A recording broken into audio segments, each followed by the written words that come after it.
You are Locked On Patriots, your daily New England Patriots podcast. Part of the Locked On Podcast Network, your team every day.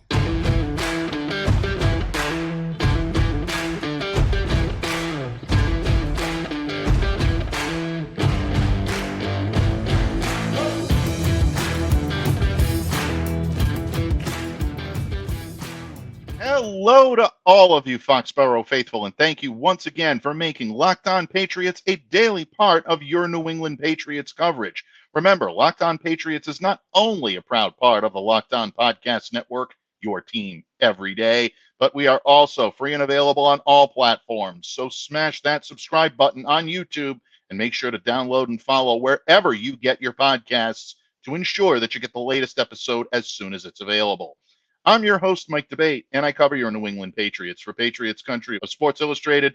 So reach out to me and let me know what's on your mind on X, on Twitter, on the Bird app, whatever you want to call it these days, at MDABATENFL. While you're out there showing some social media love to Locked On Patriots, please follow our account there as well at LO_Patriots. It's been an interesting week in Foxborough. A lot of you out there in Patriots Nation are reliving the glory days thanks to the Dynasty. But are the New England Patriots reliving the glory days so much that they'd consider bringing one of those links back into the fold? Well, we're going to discuss that today. We're also going to discuss the first comments made by new offensive coordinator Alex Van Pelt. And yeah, we're going to dive a little deeper into the Dynasty, and we're going to do that all with the man who helps us close the week in style as he helped us open the week in style. My good friend, the legend himself, Thomas Murphy, thank you for coming to me in friendship today, and thank you for helping me start the weekend off right, Don Murph. We got to. It's the weekend. We got to do it. You know, ladies and gentlemen, it's the weekend. And what would the weekend be kicked off without the two of us sitting here? We're going to get a chance to dive into that Dynasty talk because all you everydayers out there know I reviewed episodes 1 and 2 here of the Dynasty right here on the Locked On Patriots podcast yesterday. Earlier in the week, I had the great fortune of talking to the director himself, Matthew Hamachek. And this was an interesting week, Murph, all up and down for the New England Patriots. And it got us thinking about the old days. It got us thinking about the Dynasty days. But one link to those Dynasty days, maybe not a primary link, folks, but a link nonetheless, finding himself in a little hot water over in America's playground. And that is our good friend, my paisan, Jimmy Garoppolo. Jimmy is opening next season on suspension due to a violation of the NFL's performance-enhancing substances policy.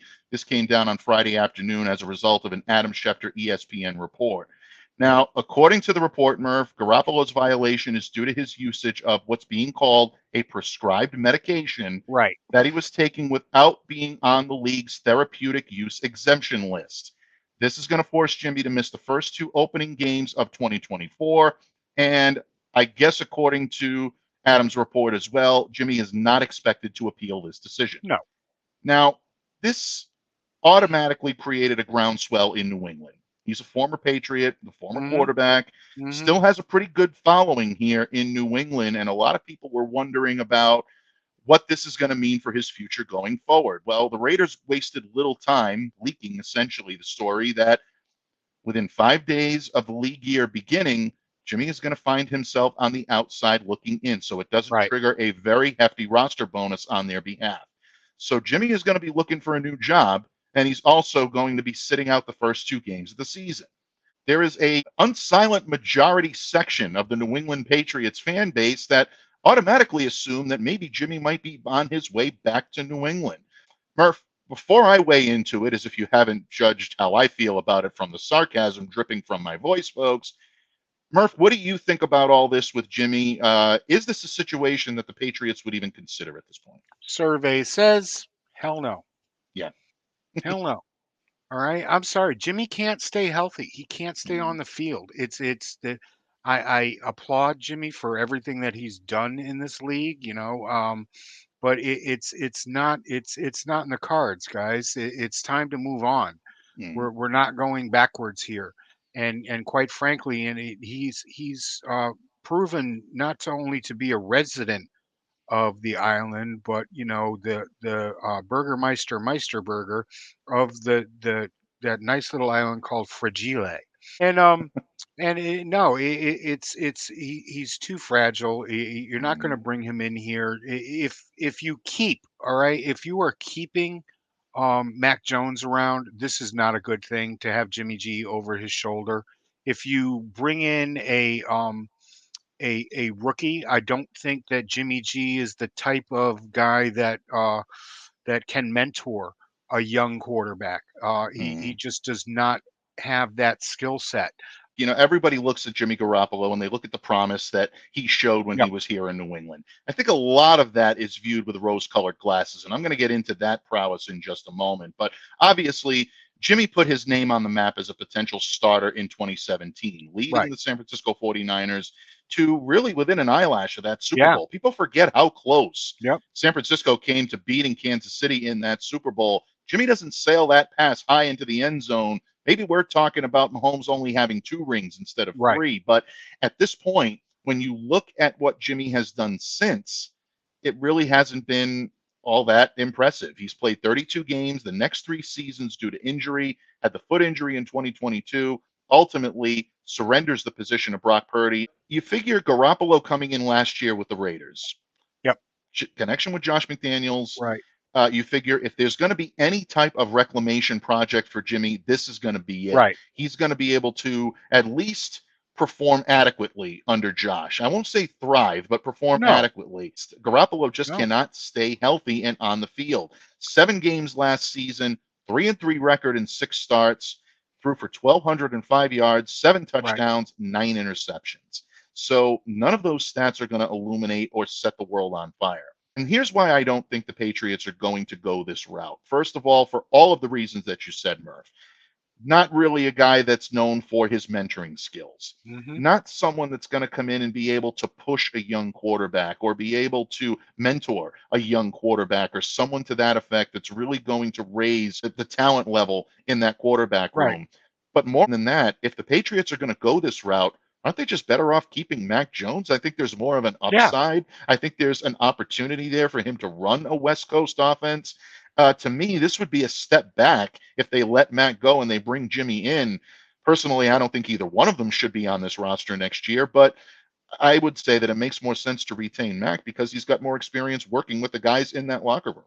He does. As much as we've said before, I don't think that Mac is going to be back. I really don't. I think the Patriots are going to go into a different direction, but I don't believe that the direction that they need to go is Jimmy Garoppolo.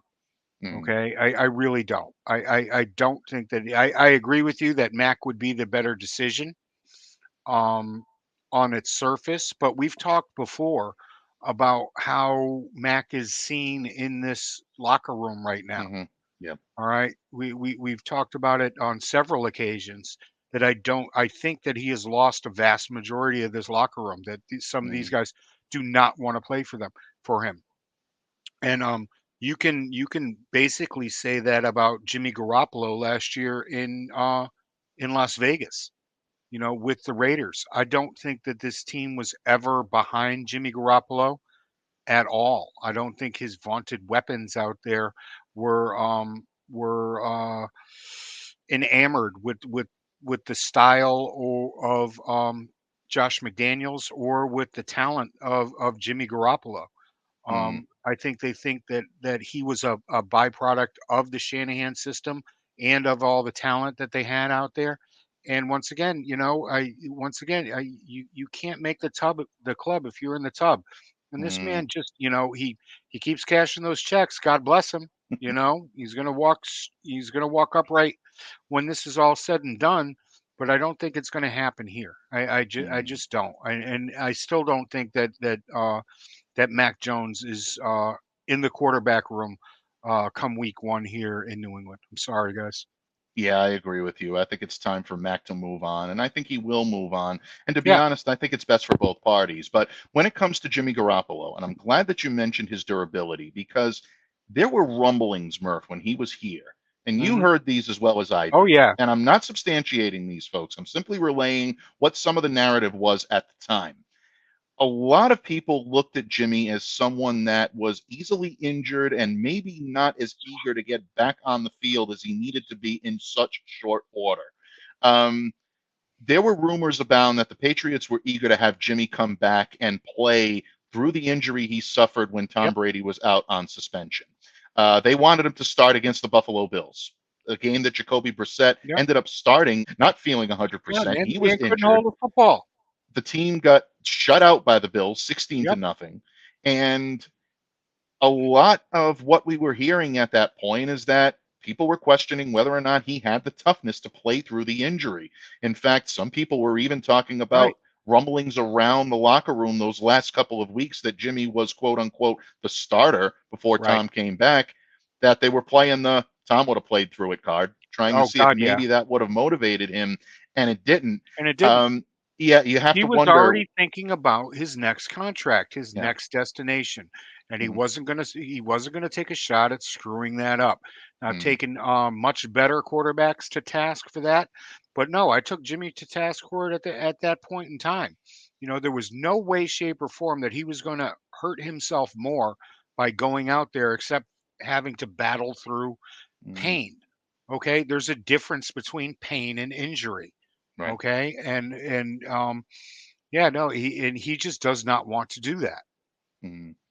And that sticks with you. And I'm sorry to Yep, say that, folks, but it does. It can follow you, and it really can affect a reputation as a starting quarterback. So you have to wonder if all that, as a perfect storm around Jimmy Garoppolo, could hurt his chances of getting an NFL starting job next season, yeah, especially with this 2 game suspension looming. But, folks, if you're holding out any hope that it's going to be here in New England, I highly, highly doubt it. I do think the Patriots will go in a different direction. If they are going to go a veteran route, I think it's going to be a more proven starter, someone with a more proven track record. If they do go the rookie route, we know they've got a lot of options in a lot of areas where they can go, starting with that number 3 pick. right, Or if they do trade down the way Murph wants them to, they may choose to go in a different direction. And one thing we're seeing about quarterbacks, especially in taking a trip down memory lane this week, Murph, is that development is such a key part in a quarterback becoming his potential, becoming who yep, he can be. Not only who he is as an athlete, but who he can be as a quarterback.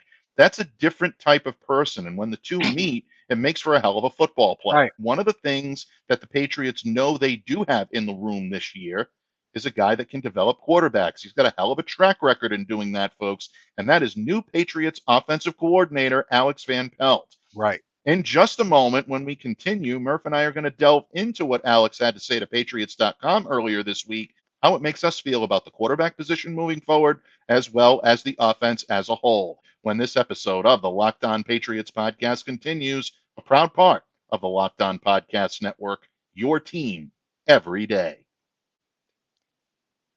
Locked On listeners, get buckets with your first bet on FanDuel, America's #1 sports book. Because right now, new customers get $150 in bonus bets with any winning $5 bet. That's $150 if your bet wins. Basketball season is in full swing, and you can help make cheering on your favorite green team in the hub more enjoyable, more exciting, and maybe even a little more profitable. Bet on all of your favorite NBA players and teams with quick bets, live same game parlays, exclusive props, and more. Just visit fanduel.com/locked on and shoot your shot. That's fanduel.com/locked on. FanDuel, official sportsbook partner of the NBA. Patriots fans, thank you once again for joining us here today on Locked On Patriots. Joining me, as always, is my good friend Thomas Murphy. And Murph, in the previous segment, we kind of poured cold water all over the coals of a potential Patriots reunion with Jimmy Garoppolo. I think we can both agree we don't see a chance, or really a No, remote chance, of that happening. But one thing that we do know is that the Patriots offense is going to look a lot different this year in 2024 than it did in previous years. Mac Jones is probably on his way out. Bailey Zappi is probably looking at being your primary backup, which means a new starter in New England. There may be a new offensive style in New England. As a matter of fact, we can almost guarantee that. The Pats are moving in a direction to adopt more of a Shanahan-McVay hybrid West Coast with the outside zone and the gap run, that modern NFL offense that we keep hearing about, Murph. But the architect of that offense Mm-hmm.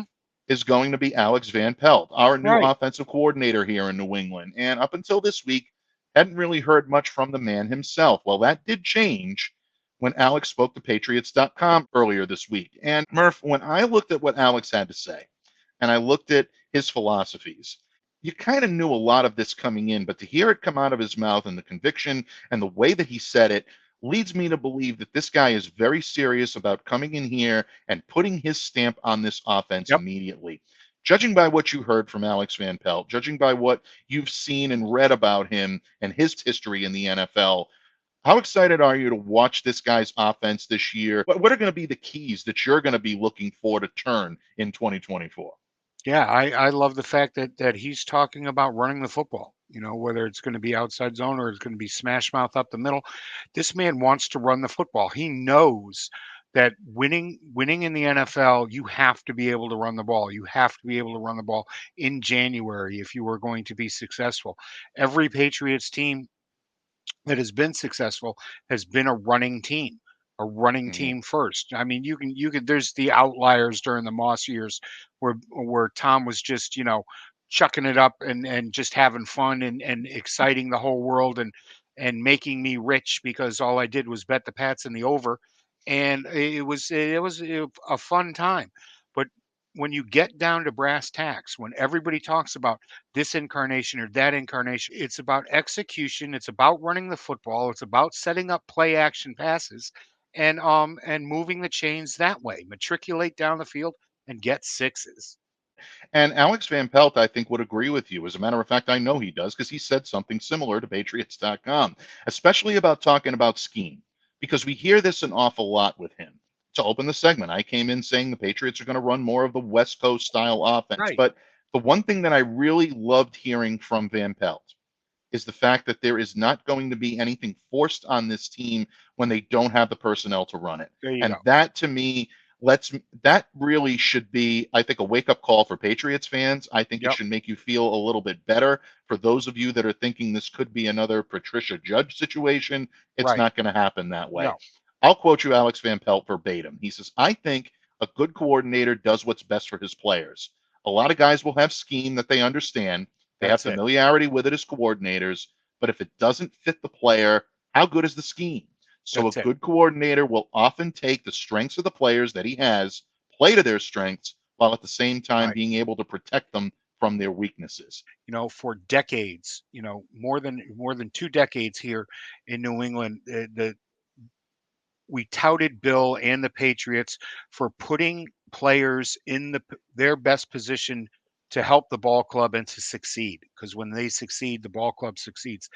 Got away from that in the last couple of years. Mm, Under Patricia, they tried to force something, that could not happen. Just having one guard there was not going to be able to facilitate the type of offense that Patricia or Bill or whoever wanted to run. mm, Okay, you guys all screamed for change. They tried to change. You didn't have the personnel to do it, right. and the personnel wasn't out there. And you can't do that in one draft. Um, I think what Bill did last year will be highly overlooked in the future in rebuilding the interior of this offensive line and getting it ready for the future in drafting what I think are quality guards, Mm, a quality backup center, because we don't know if Andrews is going to be ready, is going to come back, or for how long he's going to come back, and we mm. slide in the next Andrews. Now we got to now we have to work around, what's happening on the outside. Who's coming back? Who do they need? Those tackles are paramount with no matter what Van Pelt wants to do right now. This offensive line is still paramount in doing that. Build it that way and let Van Pelt do his thing. Exactly. And Van Pelt's thing, folks, is using the run game to facilitate his Right. offense. And Murph said that, and he articulated that perfectly. Just to support that fact, Murph, Cleveland, ranked top 5 in rushing attempts per game in 3 of the last 4 seasons, all under Alex Van Pelt's watch. This is something that he's absolutely ready to do. Yeah. He knows how to incorporate it. You just need the personnel to do it. And it's not enough to have the runners. The Patriots have the runners on this roster right now. They've got Ramondre Stevenson as a feature. Kevin Harris, I think, is going to be better, and I think is ready to take that step. I would like to see a veteran pass catcher in that running back core. I would. Either that or maybe somebody young. Exactly. Somebody young from, up New Hampshire way. Maybe a little Dylan Lowby in here. Yep, absolutely. I would love to see that. But bottom line, thank you. I appreciate that. But bottom line, folks, there really is, I think, an opportunity for the Patriots to move forward here. And ultimately, that offensive line protection is not just important for the running game. It's important for the passing game, too. Right. Because we don't know who the starting quarterback here is going to be in New England in 2024. You can throw out the usual suspects, Caleb Williams, Drake May, Jaden Daniels. If the Patriots are hell-bent on taking a quarterback, they are guaranteed to get one of them. Which one? We don't know. But if anybody is worried about what Van Pelt could potentially do with quarterbacks, I give you Aaron Rodgers. I give you Baker Mayfield. I give you winning 11 games last season with the Cleveland Browns with 5 different quarterbacks. It starts up front and it starts with the coaching, and I think they've got the right guy in place to do it. And we keep talking about the superstar quarterbacks. You look over the last decade and a half, the only superstar quarterbacks that are really winning it all are named Tom Brady and now Patrick Mahomes. All your other guys that you're screaming about and that are winning MVPs and yada, yada, yada, they don't win the big game. They fold in the playoffs because you have to be able to run the football in the playoffs. Again, I think coming back to what Alex Van Pelt had to say to Patriots.com earlier this week, it's not enough to be able to run the football effectively every given Sunday. You have to do it late in the season. That's when these teams emerge. Murph, we're watching a lot of the Dynasty lately. How did the Patriots grind out some of those wins in the early days? Yeah, they gave the ball to guys like Antoine Smith, like Corey Dillon. Those were the guys that were able to kill the clock and get big-time yardage. So Alex Van Pelt, Murph, I think, is endearing himself to Patriots Nation. I implore you, go and check out what he had to say in its entirety. It's only a little over a minute. He does not take up much of your time. No. He's a man of few words, but he's a man of pointed words. And in a way, I think that's exactly what the Patriots need on offense. Less talk, more action.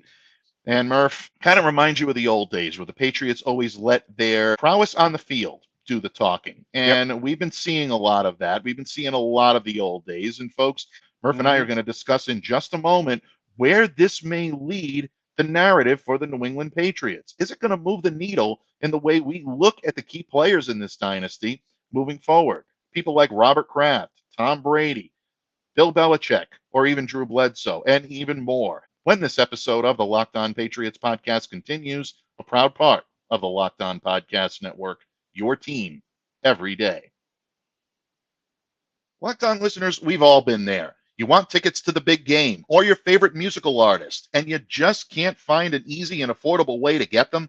Well, you shouldn't have to worry when you're buying tickets to your next big event, because Game Time is the fast and easy way to buy tickets for all of the sports, music, comedy, and theater events near you. And here's the part I love most. Game Time's all-in prices show your total up front, so you know you're getting a great deal without all those hidden fees. Game Time is actually obsessed with finding ways to help you save money on tickets, and that includes their zone deals, where you pick the section and Game Time picks the seats for an average of 18% savings. And the Game Time guarantee means you'll always get the best price. If you find the tickets in the same section and row for less, Game Time will credit you 110% of the difference. So take the guesswork out of buying tickets with Game Time. Download the Game Time app, create an account, and use the code LOCKEDON for $20 off your first purchase. Terms apply. So again, create an account and redeem the code LOCKEDON, LOCKEDON, for $20 off.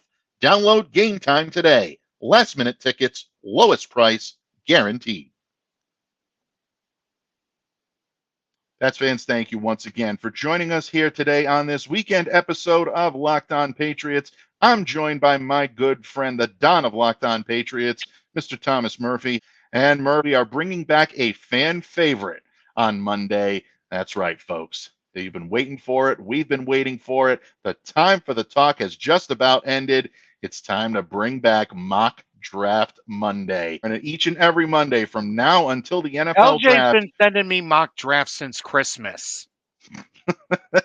Well, with all due respect, I don't think Patriots fans have had anything to look forward to other than mock drafts since Christmas. So I sympathize with LJ there. And look, bottom line, folks, I know it's one of the best times of year to be interactive.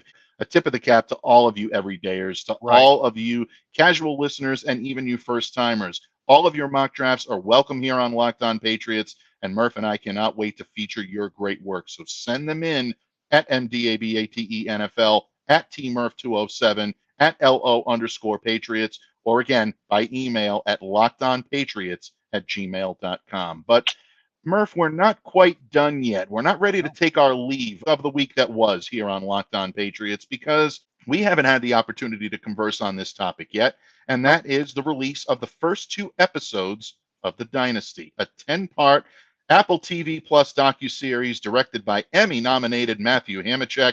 He was a guest here earlier this week on Locked On Patriots. Folks, if you haven't checked that out, definitely be sure to. Some eye-opening, insightful information from the director himself. Matthew's a great guy. It was our honor to host him here on Locked On Patriots. But don't forget, this is also based on the critically acclaimed New York Times best-selling book by author Jeff Benedict. Jeff was a guest here on Locked On Patriots back in December of 2020, back when the book was released. And really, it's come to fruition now in a 10-part docuseries that I can describe, Murph, as riveting. Patriots fans are absolutely going to be in the feels each and every episode they watch. But it's also causing quite a stir. It's really great for reliving the glory days. There's no question about that, especially in the first 2 episodes, which I reviewed here yesterday on Locked On Patriots, the backup plan and the snow game. You can go back and take a listen to those if you haven't seen the show yet. Don't worry, it's spoiler free. You can definitely watch it and still enjoy those first 2 episodes. But from the outset, we're seeing the budding and growing relationship between Robert Kraft, Bill Belichick, and Tom Brady. 3 unique personalities, 3 unique ways of doing things, but with a common goal that all 3 of these entities wanted to come together and make sure that they were going to win. And Bill Belichick said it. He said it in this quote right off the bat, said, "You always try to fuel that fire and make sure that you do what you can to win." Yep.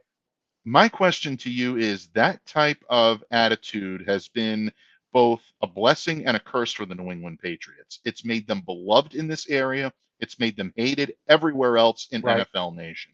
Do you believe, from what you're hearing on this documentary, that there's any chance that it moves the needles of how these guys are portrayed in terms of legacy, really when it comes to the big 3, most of all, with Robert Kraft, Tom Brady, and Bill Belichick? Not in New England. No. And really not around the country or around the NFL, because people already had their predetermined outlooks on these people and what was going on. People have already predetermined, through the fiasco that was Spygate. All right, it was, not to jump too far ahead here.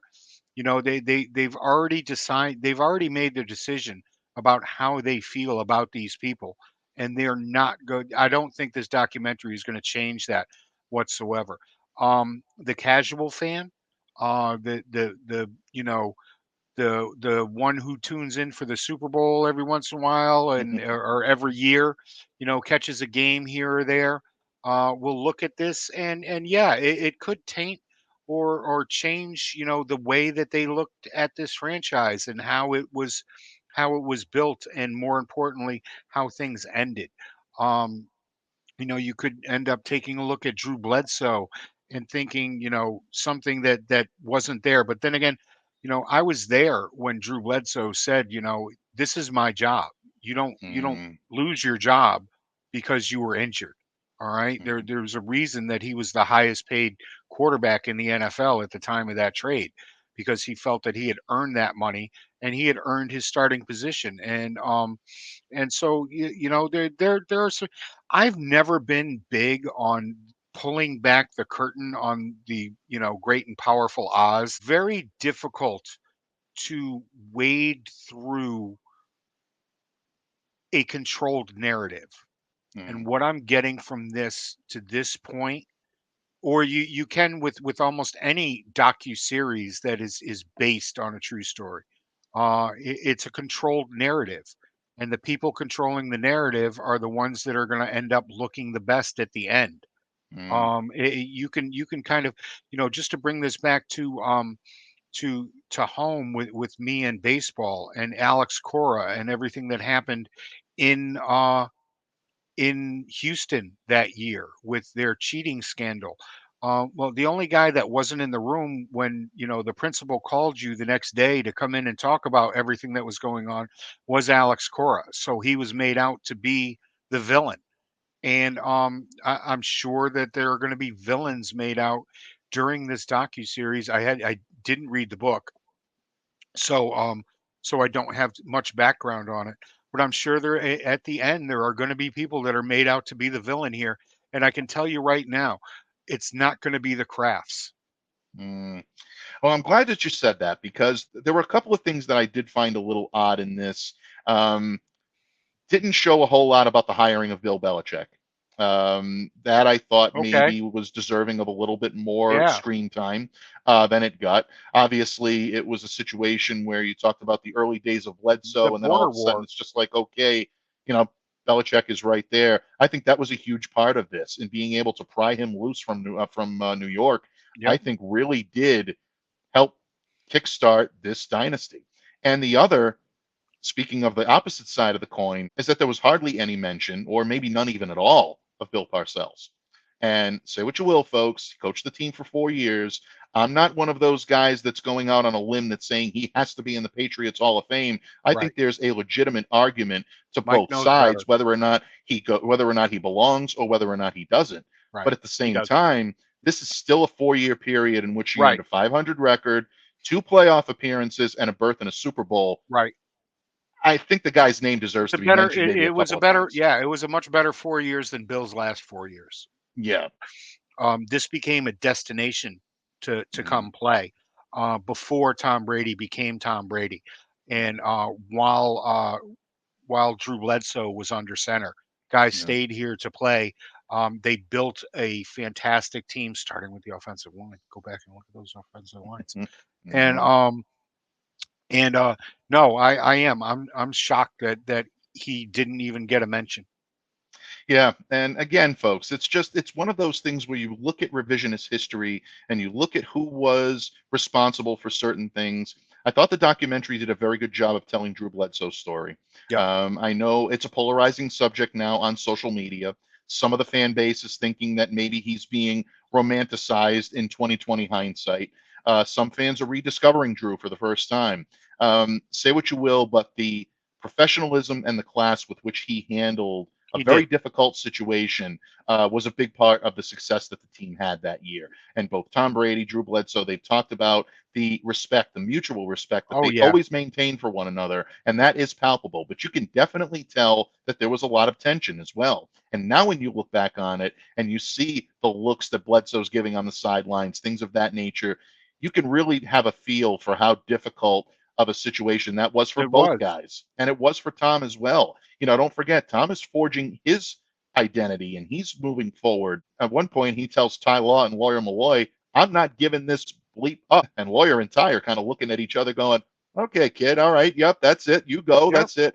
And the minute he turns his back, they're going, yeah, no, you're Yeah. you're No, leaving the man. minute. Yeah. Yeah, that's Yeah. Drew's team. But Tom Brady was able to win it over. And the way that they're showing those seedlings of what Brady was able to do is masterfully And that's done. it.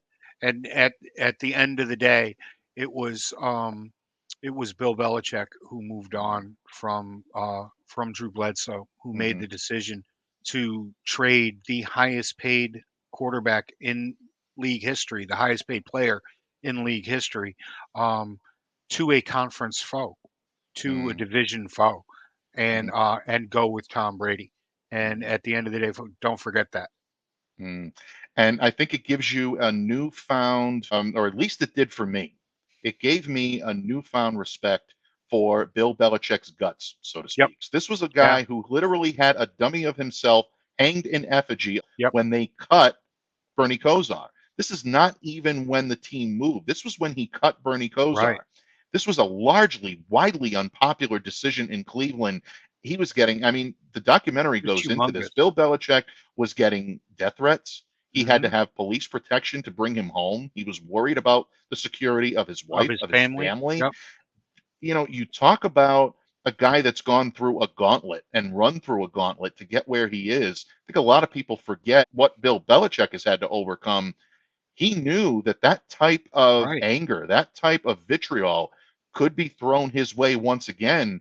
It still didn't deter him from Nope. going with Tom Brady, because the difference this time around, folks, and the reason why it didn't work with Kosar and it did work with Bledsoe, is because he didn't have the guy waiting in the Right. wings with Kosar. He thought he might have, didn't Yeah. work out. He Didn't work knew out. this time around that he had it in Tom Brady. And that's the difference. And I commend Bill Belichick for making that decision, because he made it against all odds. And Robert Kraft makes it clear he wasn't on board with this decision at first. It took No. a lot of Yeah. convincing for him. He really had to be sold on it by Belichick. He Robert Kraft loves Drew Bledsoe. He loved Drew And to Bledsoe this the day, day he that he still does. drafted him. Mhm. He loved him the day that they traded him, and he loves him to this day. All right, Drew Bledsoe is the fifth Beatle, in all of this. Folks, all it is scratching the surface. The New England Patriots, a lot of revelations in this. Thought it was great to see Ernie Adams get some screen time. Mhm. Finally, people will know Cool. who Ernie Adams is. Ernie's great in this, by the way. In this, he's very endearing. It shows his loyalty and his friendship with Bill Belichick. That's an unbreakable bond, an unbreakable trust, folks. That's going to be very poignant in subsequent episodes. But if you've watched the first two, you definitely come away with a feel of the coaching staff understanding the gravity of the moment, a quarterback that came in that knew exactly what needed to be done, worked his absolute tail off to get where he is. Tom Brady was not anointed in this role, folks. He worked, he Yep. clawed, he scratched, and worked as hard as anyone to get where he is. And an owner that allowed it to happen because he Yep. trusted the football people to make football decisions.